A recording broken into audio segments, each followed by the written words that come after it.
आदमी अपने दोस्तों से पहचाना जाता है।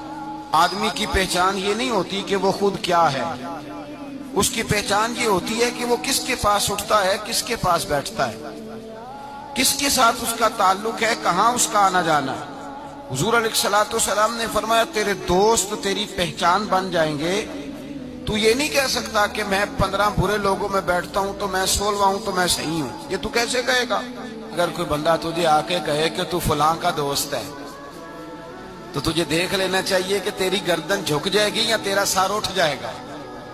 ये तुझे सोच लेना चाहिए, ये तुझे सोच लेना चाहिए। दोस्ती लगाते वक्त तुझे ये बात सोच लेनी चाहिए। दोस्त का कोई तुझसे तारुफ पूछे तो कहे अल्हम्दुलिल्लाह, मेरा ये एजाज है कि अल्लाह ताला ने मुझे ऐसा दोस्त अता फरमाया है।